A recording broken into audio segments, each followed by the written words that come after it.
Hello दोस्तों, स्वागत है आप सभी का आपके अपने यूट्यूब चैनल आईआर स्टडी में। दोस्तों, इस वीडियो में हम साइंस के टॉप 20 क्वेश्चन को सॉल्व करेंगे। सभी प्रश्न महत्वपूर्ण हैं और आगामी परीक्षा के लिए उपयोगी प्रश्न हैं, इसलिए क्वेश्चन को ध्यान से सॉल्व कीजिएगा और कमेंट करके बताना कि आपने 20 में से कितने क्वेश्चन को खुद से सही सही सॉल्व किया है। इससे पहले के वीडियो यदि आपने नहीं देखे हैं तो चैनल के प्लेलिस्ट में जाकर आप उन वीडियो को भी देख सकते हैं। तो चलिए वीडियो को शुरू करते हैं। और नया चैनल है इसलिए चैनल को भी प्लीज़ सपोर्ट करें और सब्सक्राइब करें। तो चलिए क्वेश्चन करना हम शुरू करते हैं और पहला क्वेश्चन देखते हैं कि इसमें पहला क्वेश्चन क्या दिया गया है। पहला क्वेश्चन दिया गया है कि निम्न में से कौन ठोस, द्रव और गैस तीनों अवस्था में पाए जाते हैं। ऑप्शन ए धातु पाए जाते हैं, ऑप्शन बी उपधातु पाए जाते हैं, ऑप्शन सी अधातु पाए जाते हैं या फिर ऑप्शन डी अकेरिय गैस। तो ऑप्शन सी इस क्वेश्चन का राइट आंसर हो जाएगा। अधातु जो होते हैं वो ठोस, द्रव, गैस तीनों ही अवस्था में पाए जाते हैं। आधुनिक आवर्त सारणी में अधातु की कुल संख्या 22 है, जिसमें से 11 अधातु गैसीय अवस्था में पाए जाते हैं और एकमात्र अधातु ब्रोमीन है जो कि द्रव अवस्था में पाई जाती है और 10 ठोस अधातु है। अधातु ऊष्मा के और विद्युत के दोनों के ही कुचालक होते हैं, यानी कि इनमें से हीट और इलेक्ट्रिसिटी फ्लो नहीं हो सकती है। तो इस क्वेश्चन का राइट आंसर ऑप्शन सी हो जाएगा कि अधातु ठोस, द्रव और गैस तीनों अवस्था में पाए जाते हैं। क्वेश्चन नंबर 2 देख लेते हैं कि ध्वनि सबसे तेज निम्न में से किस माध्यम में गति करती है। ऑप्शन ए ठोस में करती है, ऑप्शन बी द्रव में करती है, ऑप्शन सी गैस में करती है या फिर ऑप्शन डी निर्वात में करती है। तो इस क्वेश्चन का राइट आंसर ऑप्शन ए हो जाएगा कि ध्वनि सबसे तेज गति ठोस अवस्था में करती है और निर्वात में ध्वनि गति नहीं कर सकती, क्योंकि ध्वनि तरंग जो होती है वो अनुदैर्ध्य तरंग होती है और इनको गति करने के लिए किसी न किसी माध्यम की आवश्यकता पड़ती है। तो ठोस अवस्था में ध्वनि सबसे तेज गति से चलती है। एल्यूमिनियम में यह 6420 मीटर पर सेकंड की स्पीड से चलती है अगर टेम्परेचर को 25 डिग्री सेल्सियस हम मान लेते हैं। और हाइड्रोजन में यह 1284 मीटर पर सेकंड चलती है और ऑक्सीजन में यह 316 मीटर पर सेकंड की स्पीड से चलती है। ध्वनि तरंगों को गति करने के लिए किसी न किसी माध्यम की जरूरत होती है। ध्वनि तरंगे अनुदैर्ध्य तरंग होती है, जबकि प्रकाश तरंगे अनुप्रस्थ तरंग होती है। अनुप्रस्थ तरंग को चलने के लिए किसी भी माध्यम की आवश्यकता नहीं होती, यह निर्वात में भी गति कर सकती है। क्वेश्चन नंबर 3 है कि पृथ्वी का द्रव्यमान कितना होता है। ऑप्शन ए है 6 × 10⁻⁻24 kg होता है, ऑप्शन बी 6 × 10⁻³ kg के बराबर होता है, 6 × 10⁻24 kg के बराबर होता है। ये जो 10 की घात में लिखा हुआ है, यानी कि ये जो इस तरीके से लिखा हुआ है 6 × 10⁻24 kg, 10⁻24 kg, इस तरीके से ये लिखा हुआ है। तो क्वेश्चन नंबर अब इसका ऑप्शन डी है कि 6 × 10⁻23 kg। तो इस क्वेश्चन का राइट आंसर ऑप्शन सी हो जाएगा। 6 × 10⁻24 kg के बराबर ध्वनि इसका पृथ्वी का द्रव्यमान होता है। पृथ्वी का घनत्व जो होता है वो 5.52 ग्राम पर मीटर क्यूब सेंटीमीटर क्यूब होता है, यानी कि यह जो होता है पृथ्वी का घनत्व 5.52 ग्राम मीटर क्यूब पर सेंटीमीटर होता है। यह इसका पृथ्वी का घनत्व होता है। जबकि पृथ्वी की जो आंतरिक संरचना का निर्माण हुआ वो सीएल से हुआ है, सीमा से हुआ और नीफे से हुआ। सीएल क्या है, इस पे सिलिकॉन और एल्यूमिनियम है, यानी कि ये सीएल सीएल इसमें सीएल ये सिलिका है और ये एल्यूमिनियम है। सीमा की अगर हम बात करें तो सीमा में सीएल है और मैग्नीशियम है। जबकि नीफे की बात करें, नीफे तो इसमें ये निकेल है और फेरस यानी कि लोहा है। तो इन चीज़ों से मिलकर ही पृथ्वी की आंतरिक संरचना का निर्माण हुआ है। तो ऑप्शन सी इस क्वेश्चन का राइट आंसर हो गया। क्वेश्चन नंबर 4 है कि जनन का एक प्रकार जिसमें एक पौधे के शरीर का हिस्सा एक नई वनस्पति को जन्म देता है उसे क्या कहते हैं। ऑप्शन ए मुकुलन कहा जाता है, ऑप्शन बी विखंडन कहा जाता है, ऑप्शन सी वानस्पतिक जनन कहा जाता है या फिर ऑप्शन डी लैंगिक जनन कहा जाता है। तो इस क्वेश्चन का राइट आंसर ऑप्शन सी हो जाएगा। वानस्पतिक जनन उसको कहा जाता है। देखिए, वानस्पतिक जनन जो होता है उसमें जड़, तना, पत्ती, बल, प्रकंद आदि ये सभी भाग लेते हैं। वानस्पतिक जनन एक अलैंगिक जनन है, जबकि पत्तियों से जो प्रजनन होता है वो ब्रायोफाइलम में होता है। पत्तियों के द्वारा जनन ब्रायोफाइलम में होता है।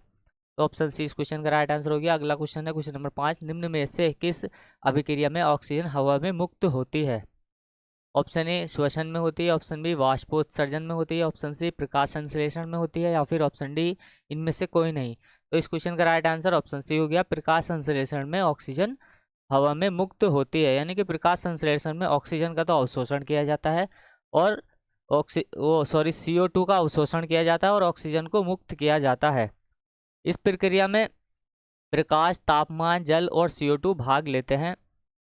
तो ऑप्शन सी इस क्वेश्चन का राइट आंसर हो गया कि इसमें प्रकाश संश्लेषण में ऑक्सीजन हवा में मुक्त होती है, जबकि CO2 कार्बन डाइऑक्साइड का अवशोषण होता है। क्वेश्चन नंबर 6 ये क्वेश्चन नंबर 6 है कि धातु ऑक्साइड और हाइड्रोजन का निर्माण करने में कौन सी धातु वाष्प के साथ अभिक्रिया करती है। तो ऑप्शन ए कॉपर करती है, option B lead, option C silver, option D aluminium. इस क्वेश्चन का राइट आंसर ऑप्शन डी हो जाएगा। एल्यूमिनियम जो होती है वो वाष्प के साथ अभिक्रिया करती है, जिसमें हाइड्रोजन का निर्माण होता है। लाल तत्व लोहे पर जब भाप को प्रभावित किया जाता है तो भी हाइड्रोजन गैस का निर्माण होता है। क्वेश्चन नंबर 7 है कि सामान्यतः विद्युत धनात्मक तत्व की संयोजकता कितनी होती है।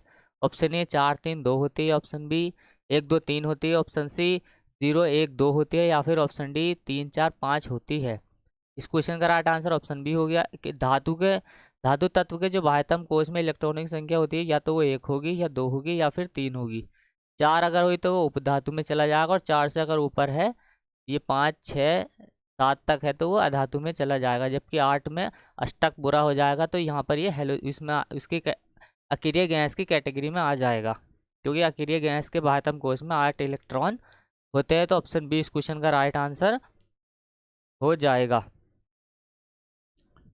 क्वेश्चन नंबर 8 है, निम्न में से कौन सा न्यूटन गति के तीसरे नियम का उदाहरण है। ऑप्शन ए गतिमान वस्तु, ऑप्शन डी पैदल चलना, ऑप्शन सी बस रुकने पर आगे की ओर यात्रियों का झुकना, या फिर ऑप्शन डी इनमें से कोई नहीं। तो इस क्वेश्चन का राइट आंसर ऑप्शन बी हो गया।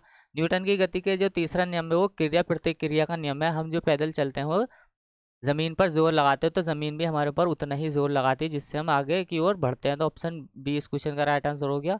और ये रॉकेट का उड़ना, पानी में नाव का पीछे की ओर, नाव से कूदने पर पीछे की ओर झुकना, ये सभी न्यूटन की गति के तीसरे नियम के उदाहरण है। जबकि गतिमान वस्तु क्या होती है, ये अगर कोई वस्तु गति में है तो गति में ही रहेगी, अगर कोई विराम में तो विराम में रहेगी। यह न्यूटन का पहला नियम है, जो कि जड़त्व का नियम कहलाता है। और बस रुकने पर यात्री आगे की ओर झुक जाते हैं, यह भी गति का पहला ही नियम है। तो ऑप्शन बी इस क्वेश्चन का राइट आंसर हो जाएगा। क्वेश्चन नंबर 9 है, जब किसी पिंड पर असंतुलित बल लागू किया जाता है तो कैसा परिवर्तन होता है। ऑप्शन ए द्रव्यमान में परिवर्तन होता है, ऑप्शन बी चाल, ऑप्शन सी उसकी आकृति में परिवर्तन होता है, या फिर ऑप्शन डी उसके भार में परिवर्तन होता है। तो ऑप्शन बी इस क्वेश्चन का राइट आंसर हो गया, यानी कि उसकी चाल में परिवर्तन होता है। जब भी असंतुलित बल को लगाया जाता है तो उसकी चाल में परिवर्तन। देखिए मान लीजिए ये कोई एक बॉडी है, इसके ऊपर 5 न्यूटन का बल यहाँ से लग रहा है और ये 5 न्यूटन का बल यहाँ से लग रहा है। तो यहाँ पर देखिए दोनों ही तरफ बल क्या है, बराबर है। तो यहाँ पर ये संतुलित बल है, यानी कि यहाँ पर उस पिंड में कोई भी परिवर्तन नहीं होगा। जबकि यहाँ पर मान लीजिए ये कोई एक पिंड है, इस पर हमने यहाँ से इस पर 5 न्यूटन का एक फोर्स लगाया, तो ये वस्तु यहाँ से ये इस पर कुछ ना कुछ ग्रेविटी फोर्स लगा। मान लीजिए ये 5 न्यूटन का जो फोर्स है वो ग्रेविटी फोर्स से ज़्यादा है, तो ये वस्तु आगे की ओर गति करने लगेगी, यानी कि इसमें हलचल होने लगेगी। तो यहाँ पर चाल में क्या होगा, परिवर्तन आएगा। तो ऑप्शन बी हो जाएगा इस क्वेश्चन का राइट आंसर। क्वेश्चन नंबर 10 है, उस व्यक्ति को चुने जो इस समूह से संबंधित नहीं है। Option A Newton, option B Graham Bell, option C Thomas Edison, या फिर ऑप्शन डी रोनाल्डो। तो रोनाल्डो इसमें अलग है, क्योंकि ये बाकी सभी साइंटिस्ट है। देखिए न्यूटन ने गति के नियमों की खोज की थी, ग्राहम बेल ने टेलीफोन की खोज की थी, और थॉमस एल्वा एडिसन ने बल्ब का आविष्कार किया था। जबकि रोनाल्डो एक फुटबॉल प्लेयर है। तो ऑप्शन डी इस क्वेश्चन का राइट आंसर हो जाएगा।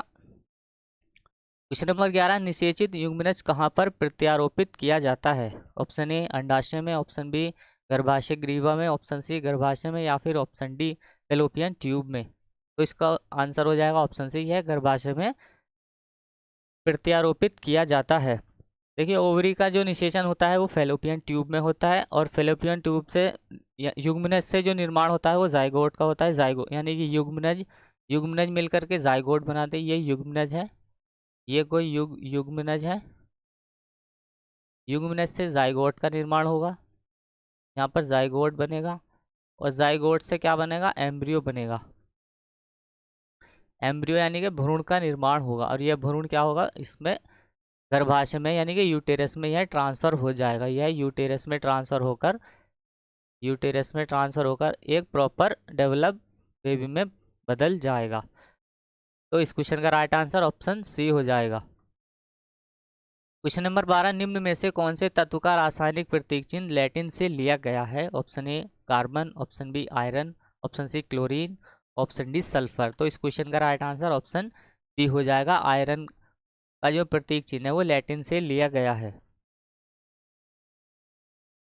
लोहे का जो प्रतीक चिन्ह है वो लैटिन से लिया गया, यानी कि इसकी जो परमाणु क्रमांक होता है लोहे का वो 26 होता है और यह डी ब्लॉक में पाया जाता है। मैग्नेटाइट लोहे का एक अयस्क है जो कि चुंबकीय अयस्क के रूप में जाना जाता है। और पृथ्वी पर सबसे अधिक तत्व जो पाया जाता है वो कार्बन पाया जाता है।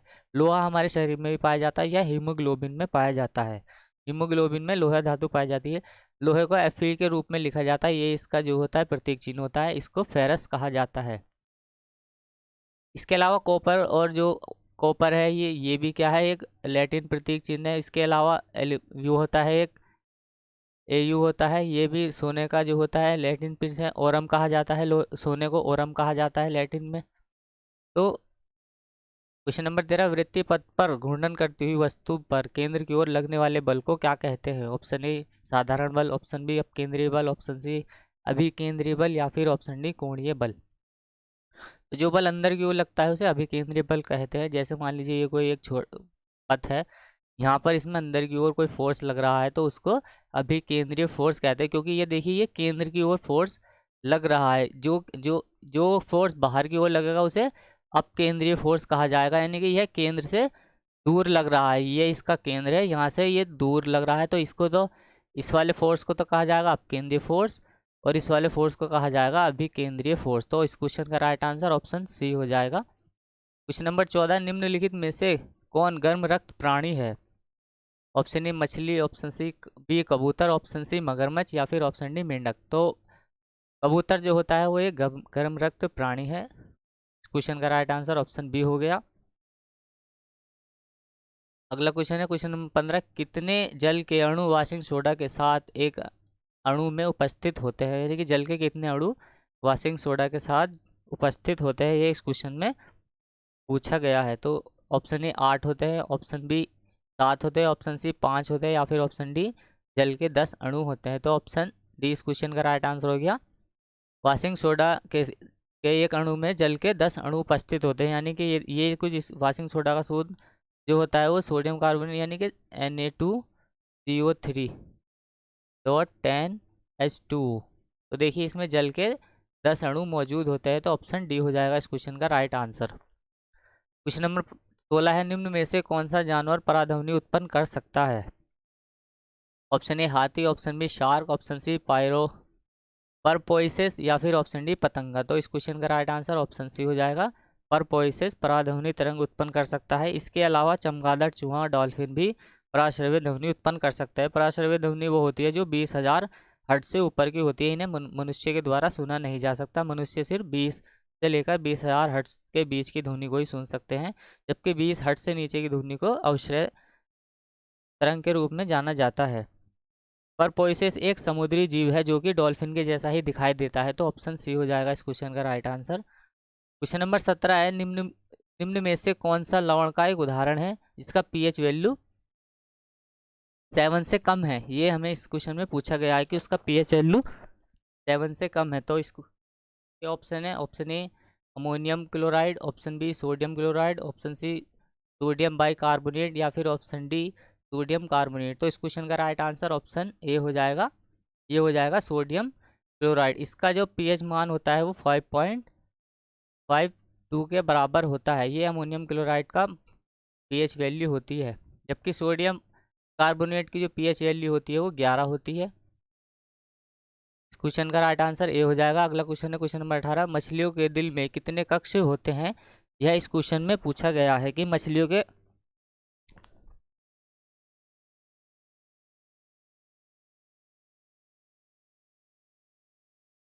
इसका ऑप्शन ए है 2, ऑप्शन बी 3, ऑप्शन सी 4, या फिर ऑप्शन डी 6। तो इस क्वेश्चन का राइट आंसर ऑप्शन हो गया, मछलियों के दिल में 2 कक्ष होते हैं।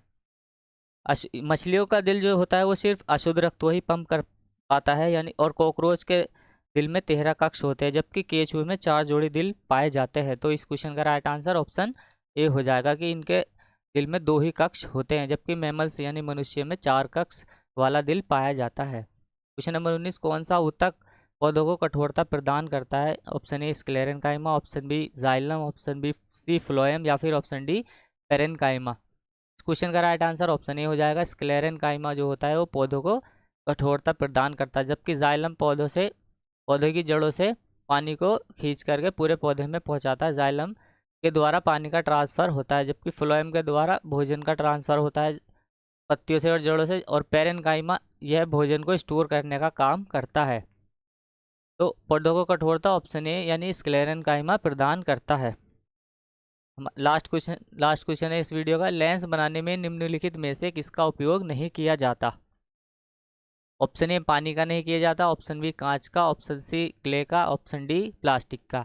तो ऑप्शन सी इस क्वेश्चन का राइट आंसर हो जाएगा, यानी कि मिट्टी का उपयोग लेंस बनाने में नहीं किया जाता, इसका उपयोग नहीं किया जाता, जबकि पानी का उपयोग किया जाता है, कांच का भी किया जाता है और प्लास्टिक का उपयोग भी लेंस बनाने में किया जाता है। तो उम्मीद करता हूँ वीडियो आपको पसंद आएगी और ये क्वेश्चन आपने कर लिए होंगे। ये 20 के 20 क्वेश्चन इंपॉर्टेंट है और परीक्षा में पूछे जाते हैं। तो चलिए मिलते हैं अगली वीडियो में, तब तक के लिए बाय। चैनल नया है इसलिए चैनल को भी सब्सक्राइब कर लीजिए।